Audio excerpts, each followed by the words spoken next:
ಇದು BJP ನಾಯಕರುಗಳ stand, ಅವರವರ ಹೇಳಿಕೆಗಳನ್ನು ಅವರು ಕೊಡ್ತಾ ಇದ್ದಾರೆ. ಓಕೆ, ನಾನು ಚರ್ಚೆಯನ್ನು ಮಾಡೋಣ. ನನ್ನ ಜೊತೆಗೆ ಅತಿಥಿಗಳಿದ್ದಾರೆ. ಮೊದಲೇದಾಗಿ ಕಾಂಗ್ರೆಸ್ನಿಂದ ಧರ್ಮಸೇನ ಅವರಿದ್ದಾರೆ, ಮಾಜಿ ಪರಿಷತ್ನ ಸದಸ್ಯರು. ನಮಸ್ತೆ, ಕಾರ್ಯಕ್ರಮಕ್ಕೆ ಸ್ವಾಗತ ನಿಮಗೆ. ಇನ್ನು BJPಯಿಂದ ಮೋಹನ್ ವಿಶ್ವ ಅವರಿದ್ದಾರೆ, ವಕ್ತಾರರು. ನಮಸ್ತೆ, ಕಾರ್ಯಕ್ರಮಕ್ಕೆ ಸ್ವಾಗತ. JDSನಿಂದ ವೀರಣ್ಣ ಅವರಿದ್ದಾರೆ, ವಕ್ತಾರರು. ನಮಸ್ತೆ, ಕಾರ್ಯಕ್ರಮಕ್ಕೆ ನಿಮಗೆ ಸ್ವಾಗತ. ಧರ್ಮಸೇನ ಅವರೇ, ಇರ್ಲಾರದು ಇರುವೆ ಬಿಟ್ಕೊಳ್ಳೋದು ಅಂದರೆ ಇದೇನಾ ಅಂತ ನಿಮಗೆ? ಏನಕ್ಕೆ ಬೇಕೀಗ ಮತ್ತೆ ಟಿಪ್ಪು ವಿಚಾರ? ಸರ್, ಇದು ಶಾಸಕರ ಒಂದು ಅಭಿಪ್ರಾಯ. ಅದು ಅವರು ಯಾವ ಥರದಲ್ಲಿ ವಿಚಾರ ತೊಗೊಂಡಿದ್ದಾರೋ ಗೊತ್ತಿಲ್ಲ. ಮತ್ತು ಸರ್ಕಾರನೂ ಕೂಡ ಶಾಸಕಾಂಗ ಪಕ್ಷದ ನಾಯಕರು, ಮುಖ್ಯಮಂತ್ರಿಗಳಿದ್ದಾರೆ. ಅವ್ರು ಅಲ್ಲಿ ಮಾತಾಡಿ ಏನು ಬೇಕಾದರೂ ಮಾಡ್ಕೊಳ್ಬೋದಾಗಿತ್ತು, ಮಾಡೇಬೋದಾಗಿತ್ತು. ಕೆಲಸ ಅವ್ರು ಮಾಡಬೇಕು ಅನ್ನೋದಾದರೆ ಸದನದಲ್ಲಿ ಮಾತಾಡೋಂಥ ಅವಶ್ಯಕತೆ ಇಲ್ಲ. ಮಾಡಬೇಕನ್ನೋದಾದರೆ ಅದನ್ನು ಮಾಡಲಿ. ಮಂತ್ರಿಗಳು ಸಪೋರ್ಟ್ ಮಾಡಿದ್ದಾರೆ. ನಮ್ಮ ಸೊ ಹಾಗಾಗಿ ನಂದೇನು ಇದ್ರ ಬಗ್ಗೆ. ಬಟ್ BJP ನಾಯಕರುಗಳು ಕೊಡ್ತಿರೋದ್ರಲ್ಲಿ ನನ್ನ ತಕರಾರಿದೆ.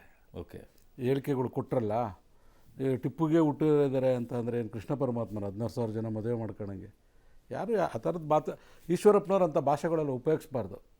ನೀವು ಭಾಷೆ ಮಾಡಿಸಿದ್ರೆ ಕೃಷ್ಣ ಪರಮಾತ್ಮ ಅಲ್ಲ ಕೃಷ್ಣ ಪರಮಾತ್ಮನಿಗೆ 16,000 ಜನ ಹೆಂಡತಿದ್ರಲ್ಲ, ಹಂಗಿದ್ರ ಅಂತ ನಿಮ್ಮಿಂದ ಇದನ್ನ ನಿರೀಕ್ಷೆ ಮಾಡ್ತಾರೆ. ಹೇಳಿ ಸರ್, ಕೇಳಿ.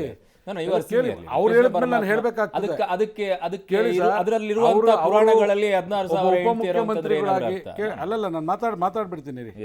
ಈಗ 4,000 ದೇವಸ್ಥಾನನ ಧ್ವಂಸ ಮಾಡಿದ್ದಾರೆ ಅಂತ ಯತ್ನಾಳ್ ಹೇಳ್ತಾರಲ್ಲ ಸರ್. 4,000 ನಿಮ್ಮ ಹತ್ರ ಎಷ್ಟು ಪಟ್ಟಿ ಇದೆ ತೆಗೆದು ಪಬ್ಲಿಕ್ಗೆ ಬಿಡಿ. ನೀವು ಸರ್ಕಾರ ರಚನೆ ಮಾಡಿದ್ದೀರಿ, ಆ ಥರದ್ದೇನಾರು ಇದ್ರೆ ನಾವು ಒತ್ತಾಯ ಮಾಡ್ತೀವಿ. 4,000 ದೇವಸ್ಥಾನಗಳು ಯಾವುದ್ಯಾವುದಿದೆ ಅಂತ ಪಟ್ಟಿ ಕೊಟ್ಟರೆ ಇವತ್ತು ಮುಜರಾಯಿ ಇಲಾಖೆ ಸಬಲವಾಗಿದೆ, ನಾವೇನು ಬೇಕಾದರೂ ಮಾಡ್ತಕ್ಕಂಥದ್ದಿದೆ. ಮತ್ತು ಇನ್ನೊಂದೇನು ಗೊತ್ತಾ ಸರ್, ನಮ್ಮ ಆರ್ಕಿಯಾಲಜಿ ಡಿಪಾರ್ಟ್ಮೆಂಟಲ್ಲಿ ನಾನು ತಲಕಾಡಲ್ಲಿ ಈಗ ಮೊನ್ನೆ ಒಂದು ಸುಮಾರು 60-70 ಲಕ್ಷ ಕೊಡಿಸಿ ಹಳೆಯ ದೇವಸ್ಥಾನ ನಾನೇ ಜೀರ್ಣೋದ್ಧಾರ ಮಾಡಿದ್ದೀನಿ. ಸೆಂಟ್ರಲ್ ಗೌರ್ಮೆಂಟ್ ಫಂಡ್ಸ್ ಇದೆ ಅದಕ್ಕೆ. ಏನು ಇವರೆಲ್ಲ ದೊಡ್ಡ ದೊಡ್ಡ ಸ್ಥಾನಗಳು ಕೇಳ್ತಾರೆ, ತಲೆ ಬುಡ ಇಲ್ಲದೆ ಮಾತಾಡ್ತಾರೆ ಅಂತಂದರೆ ಯತ್ನಾಳ್ ಅವ್ರು 4,000 ಪಟ್ಟಿ ರಿಲೀಸ್ ಮಾಡಲಿ ಸರ್ ಫಸ್ಟು. ಅಲ್ಲ, ಈಗ ಒಂದು ಪಾಯಿಂಟಿಗೆ ಬಂದ್ಬಿಡೋಣ. ಈಗ ಮೈಸೂರು, ನೀವು ಹಳೆ ಮೈಸೂರು ಭಾಗದವರೇ ಆಗಿರೋದ್ರಿಂದ, ಹಳೆ ಮೈಸೂರೇ ಸರ್, ಹಳೆ ಮೈಸೂರು ಆಗಿರೋದ್ರಿಂದ ಮೈಸೂರಿನ ವಿಮಾನ ನಿಲ್ದಾಣಕ್ಕೆ ಟಿಪ್ಪು ವಿಮಾನ ನಿಲ್ದಾಣ ಇಡಬೇಕಾ ಇಡಬಾರ್ದ? ಸರ್, ಮೊದಲನೇದಾಗಿ ಹೇಳ್ತೀನಿ, ಜಯಚಾಮರಾಜೇಂದ್ರ ಒಡೆಯರವರು ನಮ್ಮ ತಂದೆಯವರ ಕ್ಲಾಸ್ಮೇಟ್. ಅರಮನೆಯ ಜಮೀನಲ್ಲಿ ನಾವು ಇವತ್ತು ಊಟ ಮಾಡ್ತಾ ಇದ್ದೀವಿ. 25 ಎಕರೆ ಜಮೀನನ್ನು ಮಹಾರಾಜರು ನಮಗೆ ಕೊಟ್ಟಿರ್ತಕ್ಕಂಥದ್ದು. ಅರಮನೆ ಜಮೀನನ್ನೇ ಮಹಾರಾಣಿಯವರ ಹೆಸರಿಂದ ಕೊಟ್ಟಿರ್ತಕ್ಕಂಥದ್ದು. ಶ್ರೀಕಂಠದತ್ತ ಒಡೆಯರು ನನಗೆ ಕ್ರಿಕೆಟ್ ಕ್ಲಬ್ ಅಧ್ಯಕ್ಷರಾಗಿ ಅವ್ರು ಇದ್ದಾಗ ನಾನು ಅವ್ರನ್ನ ಹೋಗಿ ಒಂದ್ಸರಿ ಭೇಟಿ ಮಾಡಿದಾಗ ಹೇಳಿದ್ರೆ, ಧರ್ಮಸೇನ ನಮ್ಮಪ್ಪ ನಿಮ್ಮಪ್ಪ ಫ್ರೆಂಡ್ಸ್ ಕಣೋ, ನಾವಿಬ್ಬರು ಫ್ರೆಂಡ್ಸ್ ಆಗಿರಬೇಕು ಅಂದರು. ನಾನು ಹೇಳಿದೆ, ಇಲ್ಲ ಸ್ವಾಮಿ, ನೀವು ಮಹಾರಾಜರು, ನಾನು ಸಾಮಾನ್ಯ ಮನುಷ್ಯ, ನೀವು ದಯವಿಟ್ಟು ಅಂಥ ಭಾಷೆಗಳೆಲ್ಲ ನನಗೆ ಹೇಳಬೇಡಿ. ನಾನು ಯಾವತ್ತೂ ಒಂದು ದಿವಸ ಅವ್ರ ಮುಂದೆ ಕೂತ್ಕೊಂಡಿಲ್ಲ. ನಾನು ಜಿಲ್ಲಾಧ್ಯಕ್ಷನಾಗ ನಂಗೆ ಲೆಟ್ರ್ ಕೊಟ್ಟಿದ್ದರು ಶ್ರೀಕಂಠದತ್ತ ಒಡೆಯರವರು. ಸೊ ಇವೆಲ್ಲ ಇರುವಾಗ ನಾನು ಹೇಳ್ತೀನಿ ಸರ್, ಅವ್ರಿಗೆ ಮಾಹಿತಿ ಇಲ್ಲದೆ ಇದ್ದರೆ ಅವರು ಪ್ರಸಾದ್ ಅಬ್ಬೆ ಅವ್ರು ತಿಳ್ಕೊಳ್ಳಿ. ಮೈಸೂರು ಭಾಗದಲ್ಲಿ ನಾನಂತೂ ಒಡೆಯರವ್ರ ಪರವಾಗಿ ನಾನು ಮಾತನಾಡ್ತೀನಿ ಸರ್. ಎಸ್, ಒಡೆಯರವರು ಸಾಕಷ್ಟು ಇವತ್ತು ನೀರಾವರಿ ಆಗಲಿ, ಇವತ್ತು ಕಾವೇರಿ ಅಣೆಕಟ್ಟು ಕಟ್ಟಿಸಿದ್ದಾಗಲಿ, ಇವತ್ತು ವಿಶ್ವೇಶ್ವರಯ್ಯನವರು ಅಂಥವ್ರನ್ನ ಪ್ರಪಂಚಕ್ಕೆ ಪರಿಚಯ ಮಾಡಿದಂಥವ್ರು ಮೈಸೂರಿನ ಸಂಸ್ಥಾನದವರು. ಫೇರ್ ಧರ್ಮಸೇನ ಅವರೇ, ಫೇರ್.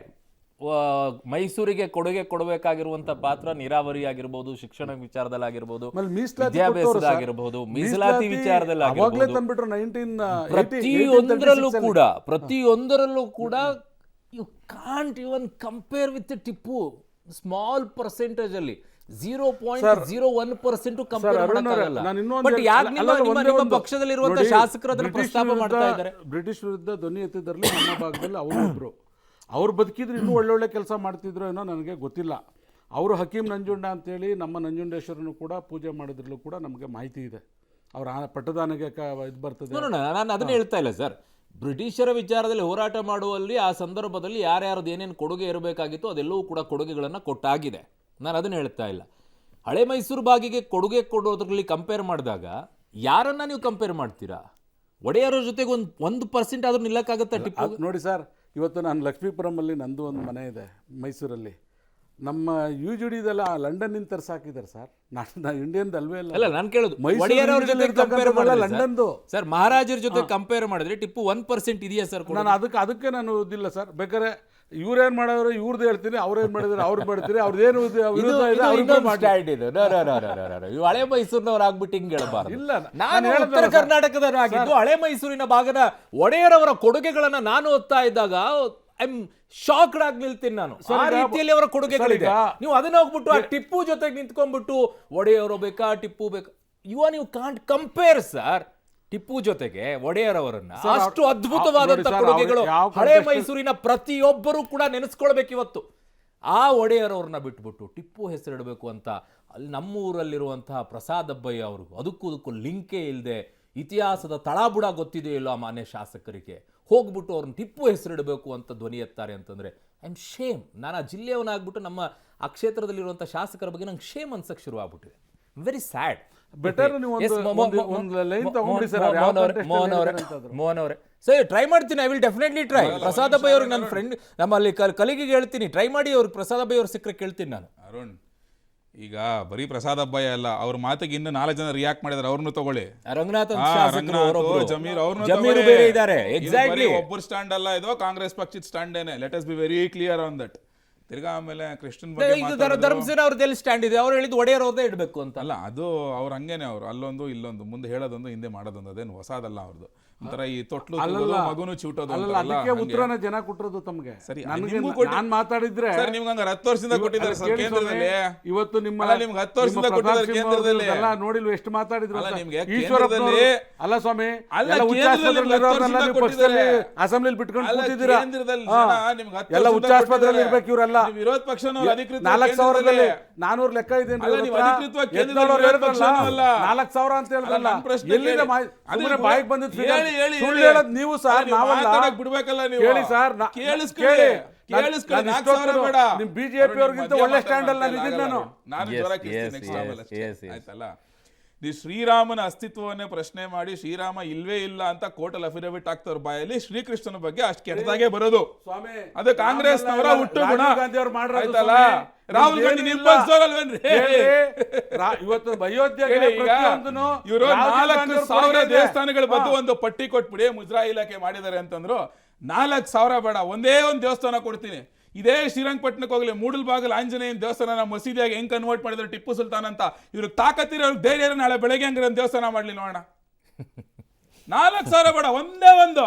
ಇದೇ ಶ್ರೀರಂಗಪಟ್ಟಣದಲ್ಲಿ ಆಂಜನೇಯ ದೇವಸ್ಥಾನ ಮಸೀದಿ ಕನ್ವರ್ಟ್ ಮಾಡಿದಾರಲ್ಲ, ಇವ್ರಿಗೆ ಇದೇ ಧೈರ್ಯ ಮಾಡೋದಕ್ಕೆ, ಇದೇ ಧೈರ್ಯ ಮಾಡೋದಕ್ಕೆ ಪಟ್ಟಿ ಕೊಟ್ಬಿಡಿ ಮಾಡ್ಬಿಡ್ತೀನಿ ಅಂತ ಎಲ್ಲಾನು. ಆಯ್ತಲ್ಲ. ಆಮೇಲೆ ಟಿಪ್ಪು ವಿಚಾರದಲ್ಲಿ ಕಾಂಗ್ರೆಸ್ನವರ ಸಾಫ್ಟ್ ಕಾರ್ನರ್ ಇವತ್ತು ನೆನ್ನೆದಲ್ಲ. ಅವ್ನು ಎಂತ ಮತಾಂಧ ಆಗ್ಲಿ, ತಿರ್ಗಿ ಅವ್ರ ಅಪ್ಪನೂ ಅಷ್ಟೇ ಸಾಮಾನ್ಯದವರಲ್ಲ. ಹೈದರಾಲಿ ಬಗ್ಗೆ ಹೇಳ್ತಾರೆ, ಇನ್ನೊಂದು ದೊಡ್ಡ ಪಟ್ಟಿನೇ ಬರುತ್ತೆ. ಇದೇ ಕೆಳದಿ ಭಾಗದಲ್ಲಿ ಇವತ್ತು ಲಿಂಗಾಯತರ ಬಗ್ಗೆ, ವೀರಶೈವರ ಬಗ್ಗೆ ಎಷ್ಟೆಲ್ಲ ಮಾತಾಡ್ತಾರಲ್ಲಪ್ಪ. ಆ ಕೆಳದಿ ಸಂಸ್ಥಾನದಲ್ಲಿ ಇದ್ದಂಥ ವೀರಶೈವ ಲಿಂಗಾಯತ ಸಮುದಾಯನ ಸರ್ವನಾಶ ಮಾಡಿದ್ದೆ ಹೈದರಾಲಿ, ಟಿಪ್ಪು ಸುಲ್ತಾನ್ ಅವ್ರ ಅಪ್ಪ.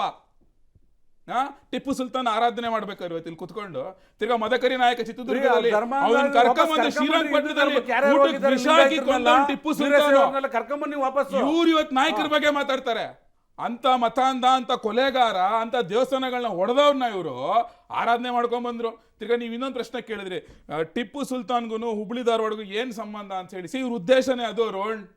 ನಿಧಾನವಾಗಿ ಮೈಸೂರಿಂದ ಶುರುವಾಯ್ತು ಟಿಪ್ಪು ಜಯಂತಿ, ಸ್ಲೋ ಆಗಿ ಸ್ಪ್ರೆಡ್ ಆಯ್ತು ಬೆಂಗಳೂರಿಗೆ, ಬೆಂಗಳೂರಿಂದ ಇಡೀ ಕರ್ನಾಟಕಕ್ಕೆ ಹೋಯ್ತು. ಏನಕ್ಕೆ ಅಂದ್ರೆ ಮುಸಲ್ಮಾನರ ಮತ ಕನ್ಸಾಲಿಡೇಷನ್ ಅಷ್ಟೇ.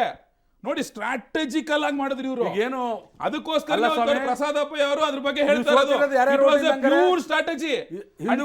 ಋಣ ಸಂದಾಯ ರಾಜಕಾರಣ. ಇವ್ರಿಗೆ ಬಿದ್ರೆ 1,68,00,000 ಓಟಲ್ಲಿ 45 ಲಕ್ಷ ಓಟಿಸಲ್ಲಿ ಮುಸಲ್ಮಾನರು ಹಾಕಿದಾರೆ ಗೊತ್ತಾ. ಅವ್ರು ಋಣ ಸಂದಾಯ ಮಾಡೋದಕ್ಕೆ ಹೇಳಿಕೆಗಳನ್ನ ಎಲ್ಲ ಕ್ಷೇತ್ರದವರು ಕೊಡ್ಬೇಕು. ಬಿಕಾಸ್ ನಿಧಾನವಾಗಿ ಮೈಸೂರಿಂದ ಇಡೀ ರಾಜ್ಯಕ್ಕೆ ಹಬ್ಬಿಸ್ಬಿಟ್ಟು ಅವ್ರನ್ನ ಓಲೈಕೆ ಮಾಡ್ಕೊಂಡ್ಬಂದವ್ರು ಇವರೇ. ಮಹಾರಾಜರ ಬಗ್ಗೆ ಅವರು ಬಹಳ ಒಳ್ಳೆ ಮಾತುಗಳನ್ನ ಆಡಿದ್ರಲ್ವಾ. ನಂದೊಂದು ಸಿಂಪಲ್ ಪ್ರಶ್ನೆ, ಇದೇ ಟಿಪ್ಪು ಸುಲ್ತಾನು ಆಗಾದ್ರೆ, ಹೈದರಾಲಿ ಆಗಾದ್ರೆ ಮಹಾರಾಣಿ ಕಣ್ಣಲ್ಲಿ ನೀರ್ ಹಾಕಿಸ್ಲಿಲ್ವಾ ಅವತ್ತು? ಮಹಾರಾಣಿ ಕಣ್ಣಲ್ಲಿ ನೀರ್ ಹಾಕಿಸ್ಲಿಲ್ವಾ? ಮಹಾರಾಣಿ ಮೇಲೆ ಅವಾಗಿಲ್ದಿರೋ ಬರೋದೇ ಇಲ್ಲ, ಇವಾಗ ಉಕ್ಕು ಬಂದ್ಬಿಡ್ತು. ತಿರ್ಗಾಗಾರೆ ದೇವರಾಜ ಮಾರ್ಕೆಟ್ ವಿಚಾರದಲ್ಲಿ ಸಿದ್ದರಾಮಯ್ಯ ಏನಂತ ಹೇಳಿದ್ರು ಮೈಸೂರಲ್ಲಿ? ಏನ್ ಹೇಳಿದ್ರು? ಮೈಸೂರು ಮಹಾರಾಜರು ಆಡಳಿತದಲ್ಲಿರುವಂತ ಆ ಜಾಗಗಳನ್ನ ವಶಪಡಿಸ್ಕೊಬೇಕು ಸರ್ಕಾರ ಅಂತ ಹೇಳಿಲ್ವಾ ಸಿದ್ದರಾಮಯ್ಯವರು? ಅವ್ರು 2014-15 CM ಆಗಿದ್ದಾಗ ನೀವು ನೋಡಿ ಮೈಸೂರು ಮಹಾರಾಜರ ವಿಚಾರ ಅಂತ ಬಂದಾಗ ಕಾಂಗ್ರೆಸ್ ಅವ್ರು ಬರೀ ನೆಗೆಟಿವ್ ಹೇಳ್ಕೊಂಬಂದಿರೋದು, ನೆಗೆಟಿವ್ ಮಾಡ್ಕೊಂಬಂದಿರೋದು. ಟಿಪ್ಪು ಅಂತ ಬಂದಾಗ ಮಾತ್ರ ಅವ್ರಿಗೆ ಆರಾಧ್ಯ ದೈವ. ವೀರಣ್ಣ ಅವರೇ, ಎರಡೆರಡು ಸ್ಟ್ಯಾಂಡರ್ಡ್ ಮಾಡಬಾರ್ದು, ಡಬಲ್ ಸ್ಟ್ಯಾಂಡರ್ಡ್, ಒಂದು ಸ್ಟ್ಯಾಂಡ್ ತಗೊಂಡ್ಬಿಡ್ಲಿ ಅಷ್ಟೇ. ನೆನ್ನೆ ಬೆಳಗಾಂ ಸದನದಲ್ಲಿ ಏನಾಯ್ತು, ನಮ್ಮ ರಾಜ್ಯದ 4 ಪ್ರಮುಖ ಏರ್ಪೋರ್ಟ್ಗಳಿಗೆ ಹೆಸರಿಡೋ ಅಂದ್ರೆ ಮರುನಾಮಕರಣ ಮಾಡೋ ಸಂದರ್ಭದಲ್ಲಿ ಹುಬ್ಳಿ ಧಾರವಾಡ ಕ್ರಾಂತಿವೀರ ಸಂಗೊಳ್ಳಿ ರಾಯಣ್ಣ, ಮತ್ತು ಕಿತ್ತೂರು ರಾಣಿ ಚೆನ್ನಮ್ಮ ಬೆಳಗಾಮು, ಮತ್ತು ಶಿವಮೊಗ್ಗದು ಕುವೆಂಪು, ಮತ್ತು ವಿಜಯಪುರದ್ದು ಜಗಜ್ಯೋತಿ ಬಸವಣ್ಣ, ಈ ಥರ ಒಂದು ಸರ್ವಾನುಮತದಿಂದ ಒಂದು ಅಂಗೀಕಾರಕ್ಕೆ ಕೇಂದ್ರಕ್ಕೆ ಕಳಿಸೋ ನಿಟ್ಟಿನಲ್ಲಿ ಒಂದು ಇದಾಯಿತು ಸದನದಲ್ಲಿ. ಆ ಸಂದರ್ಭದಲ್ಲಿ ಇವರು ಪ್ರಸಾದ್ ಅಬ್ಬಯ್ಯ ಬಂದು ಅನಾವಶ್ಯಕವಾಗಿ, ಬೇಕಿರಲಿಲ್ಲ ಆ ಸಂದರ್ಭದಲ್ಲಿ, ಅಂದರೆ ಮೈಸೂರು ವಿಮಾನ ನಿಲ್ದಾಣಕ್ಕೆ ಟಿಪ್ಪು ಹೆಸರು ಇಡಬೇಕು ಅಂತ. ಯಾಕಂದರೆ ಈಗಾಗಲೇ 2015ರಲ್ಲಿ ಏನು ಸಿದ್ದರಾಮಯ್ಯವ್ರ ಸರ್ಕಾರ ಮೊದಲನೇ ಬಾರಿ ಸರ್ಕಾರದಲ್ಲಿ ಟಿಪ್ಪು ಜಯಂತಿನ ಆಚರಣೆಗೆ ತಂದರು 2015ರಲ್ಲಿ. ಇಸ್ಲಾಂ ಇದರಲ್ಲಿ ಜಯಂತ್ಯೋತ್ಸವ ಆಚರಣೆನೇ ಇಲ್ಲ. ಅಂಥದ್ರಲ್ಲಿ ಆ ಧರ್ಮದ ಇದರಲ್ಲಿ ಅಧರ್ಮತೆಯನ್ನು ತುಂಬಿ ಕೊನೆಗೆ 2018ರಲ್ಲಿ ಗೊತ್ತಾಯಿತು ರಿಸಲ್ಟ್ ಯಾವ ರೀತಿ ಬಂತು. ಆಗ ಇದರಿಂದನೂ ಇವರೆಲ್ಲ ಎಚ್ಚೆತ್ಕೊಂಡಂಥವ್ರು ಈಗ ಮೊನ್ನೆ 2ನೇ ಸರ್ಕಾರ, ಇವರು 2ನೇ ಬಾರಿ CM ಆದಾಗ 31 ಜಯಂತಿಗಳು ಸರ್ಕಾರದ ವತಿಯಿಂದ ಆಚರಣೆ ಮಾಡ್ತಾ ಇದ್ದಾರೆ. ಅದರಲ್ಲಿ ಟಿಪ್ಪು ಜಯಂತಿ ಕೈ ಬಿಟ್ಟಿದ್ದಾರೆ. ಅಷ್ಟು ಸಾಮಾನ್ಯ ಜ್ಞಾನ ಇಲ್ಲದ ಈ ಶಾಸಕರು ಅದನ್ನು ಹೆಸರನ್ನ ಮತ್ತೆ ಪ್ರಸ್ತಾಪ ಮಾಡಿರೋದು ಎಲ್ಲೋ ಒಂಥರ ಅಲ್ಲಿ ಅನಾವಶ್ಯಕವಾಗಿ ಸಮಯನೂ ವೇಸ್ಟ್ ಮಾಡಿದ್ದಾರೆ ಅಂತ ಹೇಳೋದಕ್ಕೆ ನಾನು ಬಯಸ್ತೀನಿ. ಈಗ ನಮ್ಮ ಕಾಂಗ್ರೆಸ್ ವಕ್ತಾರರು ಕೂಡ ಹೇಳಿದ್ರು ಭಾಳ ಚೆನ್ನಾಗಿ, ಮೈಸೂರು ಸಂಸ್ಥಾನ 1400 ಇಸ್ವಿಯಿಂದ ಅಂದರೆ ಏನು ಪ್ರಜಾತಂತ್ರ ವ್ಯವಸ್ಥೆ ಬಂತು 1940 ನಂತರ 25 ಜನ ರಾಜರು ಆಳಿದ್ದಾರೆ.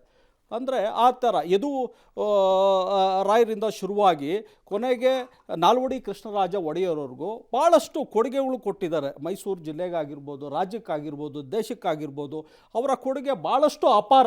ಇಂಥ ಸಂದರ್ಭದಲ್ಲಿ ಅನಾವಶ್ಯಕವಾಗಿ ಈಗ ಇದೆ, ಅದನ್ನು ಸರ್ವಾನುಮತದಿಂದ ಈಗ ಯಾವ ರೀತಿ ತೀರ್ಮಾನ ಮಾಡಿದರೋ ಆ ರೀತಿ ಚರ್ಚೆ ಮೂಲಕ ಮಾಡ್ಕೋಬೇಕು. ಅದು ಬಿಟ್ಬಿಟ್ಟು ವಿವಾದಿತ ವ್ಯಕ್ತಿನ ಅಲ್ಲಿ ಹೆಸರು ತಂದು ಒಂಥರ ಏನಂದರೆ, ಈಗ ಲೋಕಸಭಾ ಚುನಾವಣೆ ಬರ್ತಿದೆ, ಈ ಕಾರಣಕ್ಕೋಸ್ಕರನೋ ಏನೋ ಗೊತ್ತಿಲ್ಲ, ಅವರವರ ಓಲೈಕೆ ರಾಜಕಾರಣಕ್ಕೋಸ್ಕರನೋ ಏನೋ ಈ ರೀತಿ ಮತ್ತೆ ಸುದ್ದಿ ಆಗೋದಕ್ಕೆ ಟಿಪ್ಪು ಹೆಸರು ತಂದ್ಬಿಟ್ರೆ ಮುಸ್ಲಿಮರು ಓಲೈಕೆ ಮಾಡ್ಕೊಂಡ್ಬಿಟ್ಟು ಮುಸ್ಲಿಮರು ಓಟ್ ಹಾಕ್ಬಿಡ್ತಾರಾ? ಅಲ್ಲ, ಇದು ನೋಡಿದ್ರೆ ಅವರು ತಾವೇ ಹೇಳ್ತಾ ಇದ್ದಾರೆ 2018ರಲ್ಲಿ ಕಾಂಗ್ರೆಸ್ ಗೆಲ್ಲಬೇಕಾಗಿತ್ತು, ಯಾಕೆ ಸೋತು? ಅಲ್ಲ, ಅದು ಏನಾಯ್ತು, ಜಯಂತಿನೇ ಮಾಡಿದ್ರಲ್ವ. ಬಹುಸಂಖ್ಯಾತರಾದ ಹಿಂದೂಗಳು ಯಾವ ರೀತಿ ವಿರುದ್ಧ ಆದ್ರು ಅಂತ ಗೊತ್ತಾಯ್ತು ಆ ಸಂದರ್ಭದಲ್ಲಿ. ಇದಕ್ಕೋಸ್ಕರನೇ ಒಂದು ಸಾಫ್ಟ್ ಹಿಂದುತ್ವ ಬೆಳೆಸ್ಕೊಳ್ಳೋದಕ್ಕೋಸ್ಕರನೇ ಈಗ ಟಿಪ್ಪು ಜಯಂತಿನ ಅವರು ಟಿಪ್ಪು ಜಯಂತಿನ ಅದಕ್ಕೋಸ್ಕರನೇ ಅವರೇ ತೆಗೆದಾಕಿದ್ದಾರೆ, ಅವ್ರ ಸರ್ಕಾರನೇ ತೆಗೆದಾಕಿರೋದು. ಈ ವರ್ಷದಿಂದ ಕೈ ಬಿಟ್ಟಿದ್ದಾರೆ. ಮತ್ತೆ ಈಗ ಇದೊಂಥರ ಲೋಕಸಭಾ ಚುನಾವಣೆಗೆ ಸುದ್ದಿ ಮಾಡೋದಕ್ಕೋಸ್ಕರ ಈ ಹೆಸರನ್ನ ತೇಲ್ಬಿಡ್ತಾ ಇದ್ದಾರೆ. ಯಾಕೆ ಧರ್ಮಸೇನ ಅವರೇ, ಈಗ ಇನ್ನುಳಿದಂಥ ಯಾವ ಲೀಡರ್ಸ್ಗಳು ಮಾತನಾಡೋದಿಲ್ಲ, ಹಳೆ ಮೈಸೂರು ಭಾಗದಲ್ಲಿರುವಂಥವ್ರು ಮಾತನಾಡೋದಿಲ್ಲ, ಜಮೀರ್ ಅವ್ರು ಬಂದು ಮಾತನಾಡ್ತಾರೆ, ಪ್ರಸಾದ್ ಅಬ್ಬಯ್ಯವ್ರು ಅಲ್ಲಿಯವ್ರು ಮಾತನಾಡ್ತಾರೆ, ಇನ್ನೊಂದು ರಂಗನಾಥ್ ಅವ್ರ ಶಾಸಕರು ಮಾತನಾಡ್ತಾರೆ. ನಿಮ್ಮ ಸರ್ಕಾರದ ನಿಲುವು ಏನು ಅಂತ ಒಂದು ಸ್ಪಷ್ಟವಾಗಿ ಹೇಳ್ಬಿಡಿ. ಒಂದ್ ಕಡೆಗೆ ಟಿಪ್ಪು ಜಯಂತಿಯನ್ನ ತೆಗೆದಾಕ್ತೀರಾ, ಇನ್ನೊಂದ್ ಕಡೆಗೆ ಮೈಸೂರಿನಲ್ಲಿ ವಿಮಾನ ನಿಲ್ದಾಣಕ್ಕೆ ಟಿಪ್ಪು ಹೆಸರಿಡಬೇಕು ಅಂತ ಹೋಗ್ತೀರಾ. ಯಾಕೆ ಗೊಂದಲಗಳು, ಅಥವಾ ಡೈವರ್ಟ್ ಮಾಡುವಂತ ಕೆಲಸನ, ಸರ್ಕಾರದ ಮೇಲೆ ಬರುವಂತ ಆರೋಪಗಳನ್ನ ಡೈವರ್ಟ್ ಮಾಡಕ್ಕೆ ಅವಾಗವಾಗ ಒಂದೊಂದೇ ಸ್ಟೇಟ್ಮೆಂಟ್ಗಳನ್ನ ಲೀಡರ್ಸ್ಗಳ ಮೂಲಕವಾಗಿ ಹೇಳ್ತಾ ಇದ್ದೀರಾ, ಏನ್ ಕತೆ ಅಂತ? ನೋಡಿ ಸರ್, ಅಲ್ಲಿ ಅವ್ರದ್ದು ಏನು ಅಜೆಂಡಾ ಇದೆಯೋ ನನಗೆ ಗೊತ್ತಿಲ್ಲ. ಪ್ರಸಾದ್ ಅಬ್ಬಯ್ಯವರು ಅಥವಾ ಅಲ್ಲಿಲ್ದಿದ್ರೆ ಹೇಳಿ ಸರ್, ನಾನು ಅದನ್ನೇ ಹೇಳ್ತೇನೆ, ಒಬ್ಬ ಪಕ್ಷದವರಾಗೆ ನಾನು ಹೇಳ್ತಾ ಇದ್ದೀನಿ. ಅವ್ರಿಗೆ ಯಾವ ಥರದ ಮೈಸೂರು ಬಗ್ಗೆ ಬಂತು, ಅಲ್ಲೇ ಮುಖ್ಯಮಂತ್ರಿಗಳು ಶಾಸಕರು ಅಲ್ಲೂ ಇದ್ದಾರಲ್ಲ ಸರ್, ಅವ್ರನ್ನೇ ಅಲ್ಲೇ ಶಾಸಕಾಂಗ ಸಭೆಯಲ್ಲೇ ಚರ್ಚೆ ಮಾಡ್ಬೋದಾಗಿತ್ತು. ನನಗೆ ಗೊತ್ತಿಲ್ಲ ಅದು ಯಾಕೆ ಇಲ್ಲಿ ಅಸೆಂಬ್ಲಿಯಲ್ಲಿ ಚರ್ಚೆ ಮಾಡಿದ್ರು ಅಂದರೆ that is N state issue. ಅವ್ರಿಗೆ ಏನೋ ಇರುತ್ತೆ ಸರ್. ಈಗ ಅದನ್ನ ನನಗೆ ಗೊತ್ತಿಲ್ಲದಿರೋದೆಲ್ಲನೂ ಹೇಳಲ್ಲ. ಅಲ್ಲ, ಈಗ ಪ್ರಸಾದ್ ಅಬ್ಬಯ್ಯ ಅವ್ರಿಗೂ ಹಳೆ ಮೈಸೂರು ಭಾಗಕ್ಕೆ ಏನ್ ಸಂಬಂಧ ಕೇಳಿ. ಅವರು ಈಗ ರಾಜ್ಯನ ರೆಪ್ರೆಸೆಂಟ್ ಮಾಡ್ತಾರೆ ಸರ್, ಒಂದು ಕ್ಷೇತ್ರದ್ದು ಸರ್, ಅವರು ರಾಜ್ಯ ಅಂತಿದೆ ನೋಡಿ, ಕ್ಷೇತ್ರದಲ್ಲಿರುವಂತವ್ರು ಶಾಸಕರು ಅಷ್ಟೇ ಇರ್ಲಿ. ಈಗ ನೋಡಿ ಸರ್, ಈಗ ನೀವು ಟಿಪ್ಪು ಎಕ್ಸ್ಪ್ರೆಸ್ ತೆಗೆದು ಒಡೆಯರ್ ಎಕ್ಸ್ಪೆಕ್ಟ್ ಮಾಡಿದ್ರೆ ಯಾರೂ ಮಾತಾಡಲಿಲ್ಲ. ಅಲ್ಲ, ಕಾಂಗ್ರೆಸ್ ಆಬ್ಜೆಕ್ಟ್ ಮಾಡ್ತವಾಗ ಏನಿಲ್ಲ, ವಿರೋಧ ಮಾಡಿದೆ. ಈಗ ವಿರೋಧ ಅಂದರೆ ವಿರೋಧ ಪಕ್ಷದಲ್ಲಿ ಮಾಡಿದ್ರು, ಆಡಳಿತ ಪಕ್ಷ ಮೆಜಾರಿಟಿ ಇದ್ದಾಗ ಇವೆಲ್ಲ ಮಾಡಿಬಿಡ್ತಾರೆ, ಅದಕ್ಕೇನು ನಾವೇನು ಮಾಡೋಕ್ಕಾಗಲ್ಲ. ಅದೇ ಟಿಪ್ಪು ಹೆಸರಿಟ್ಬಿಡ್ತೀರಾ? ಕೇಳಿ, ಮೈಸೂರು ವಿಮಾನ ಟಿಪ್ಪು ಹೆಸರಿಟ್ಬಿಡ್ತೀರಾ? ನಮ್ಮ ವಾದ ಏನಿತ್ತು ಗೊತ್ತಾ, ಟಿಪ್ಪು ಎಕ್ಸ್ಪ್ರೆಸ್ ಈಗ ಯಾರೋ ಈಗ ನಿಮ್ಮ ಪ್ರತಾಪ್ ಸಿಂಹ ಅವರು 8 ಏನೋ ರೈಲು ಹೊಸ್ದಾಗಿ ಬಿಟ್ಟರು ಅಂದ್ರಲ್ಲ, ಈಗ ಒಡೆಯರ್ ಹೆಸರೇ ಇಡ್ಬೋದಾಗಿತ್ತು. ಒಂದೇ ಭಾರತ್ ತಮಗೆ ಇದು ನಿಮ್ಮ ಇದೆಯಲ್ಲ ಸರ್, ನಮ್ಮ ಚೆನ್ನೈ ಇದೆಯಲ್ಲ ಶತಾಬ್ದಿ ಅನ್ನೋದು ಏನು ಅರ್ಥ ಇದೆಯೋ ನನಗೆ ಗೊತ್ತಿಲ್ಲ. ಒಂದೇ ಭಾರತಂ ಏನೋ ಭಾರತ ದೇಶದ್ದು ಅಂತ ಆಗುತ್ತೆ. ಒಂದು ಒಡೆಯರ್ ಎಕ್ಸ್ಪ್ರೆಸ್ ಅಂತಲೇ ಇಡ್ಬೋದಾಗಿತ್ತು. ಲೈಕ್ ನಿಮ್ಮ ಸ್ಟ್ಯಾಂಡ್ ಏನು ಕಾಂಗ್ರೆಸ್ ಇದು ಅಂತ ಕೇಳ್ತಾ ಇದ್ದೀನಿ. ನಮ್ಮ ಸ್ಟ್ಯಾಂಡ್ ಏನಿಲ್ಲ ಸರ್, ಹೇಳ್ತೀನಿ ಕೇಳಿ. ನೀವು ಒಡೆದು ಆಳುವ ನೀತಿಗಳನ್ನು ಮಾಡ್ತಾ ಇದ್ದೀರಿ. ಟಿಪ್ಪು ಹೆಸರು ತೆಗೆಯಂಥದ್ದೇನಿತ್ತು? ಯಾರು ಹೊಡಿತಾ ಇರೋದು? ಈಗ ಟಿಪ್ಪು ಎಕ್ಸ್ಪ್ರೆಸ್ ಯಾರು ಹೊಡಿತಾ ಇರೋದು? ಇನ್ನೂ ರೈಲುಗಳು ಇನ್ನೂ ಬಿಡ್ತೀರಾ? ಈಗ Ashokapuram railway station Ashokapuram railway station ಹೊಸದಾಗಿ ಮಾಡ್ತಾರೆ. ನಾನು ಅಗೇನ್ ಕೇಳ್ತಾ ಇದ್ದೀನಿ, ನೀವು ಹಳೆ ಮೈಸೂರು ಭಾಗದವರೇ ಆಗಿರೋದ್ರಿಂದ, ಅಲ್ಲಿಯವರೇ ಇರೋದ್ರಿಂದ ಕೊಡುಗೆ ಯಾರದ್ದು ಹೆಚ್ಚು? ಸರ್ ಅದರಲ್ಲೇನು ನೋ ಡಿಸ್ಪ್ಯೂಟ್, ಒಡೆಯರ್ ಅವ್ರದ್ದೇ ಸರ್. ನಾನೇ ಅದು ಇವ್ರು ಯಾರು ಇಲ್ಲ, ಇವ್ರು ಯಾರು ಮಾತಾಡಿದ್ರು ಒಬ್ಬರಿಲ್ಲ. ನಾನು ಆಗಿದ್ದಾಗ ಏನು ಬೇಕಾಗಿಲ್ಲ ಸರ್, ಹೌದು. ಅವ್ರಿಗೇನು ನನಗೆ ನೋಡಿ ಸರ್, ಒಬ್ಬ ಶಾಸಕರಿಗೆ ಅವ್ರು ಬೇರೆ ಬೇರೆ ಕಡೆಯಿಂದ ಅವ್ರು ಏನೋ ಮಾತಾಡೋದಕ್ಕೆ ಅವ್ರ ಮತದಾರರು ಅಥವಾ ಇನ್ನೊಬ್ರು ಏನೋ ಒತ್ತಡ ಇರ್ಬೋದು, ಕೇಳಿರ್ಬೋದು ಅವರು. ಸೊ ಅವರು ಹುಬ್ಳಿಗೆ ಕೇಳ್ಕೊಬೋದಾಗಿತ್ತೇನೋ, ಬಟ್ ಮೈಸೂರಿಗೆ ಕೇಳ್ಬಿಟ್ಟಿದ್ದಾರೆ. ಒಂದು ವಿರಾಮ ತಗೊಳ್ತೀನಿ, ವಾಪಸ್ ಬರ್ತೀನಿ. ಹುಬ್ಬಳ್ಳಿ ಧಾರವಾಡ ಪೂರ್ವ ಭಾಗದಲ್ಲಿ ಶಾಸಕರಾಗಿರೋರು ಹಳೆಯ ಮೈಸೂರು ಭಾಗದ ಮೈಸೂರು ವಿಮಾನ ನಿಲ್ದಾಣಕ್ಕೆ ಟಿಪ್ಪು ಹೆಸರಿಡಬೇಕು ಅನ್ನುವಂಥ ಆಸಕ್ತಿ ಯಾಕೆ? ಆ ಕ್ಷೇತ್ರದಲ್ಲಿ ಏನೋ ಇರ್ಬೋದು, ಏನಿರ್ಬೋದು? ಓಲೈಕೆ? ಅದಕ್ಕಿಂತಲೂ ಇನ್ನೇನು? ನಾಚಿಕೆ ಆಗಲ್ವ ನಿಮಗೆಲ್ಲ? Don't you Shem?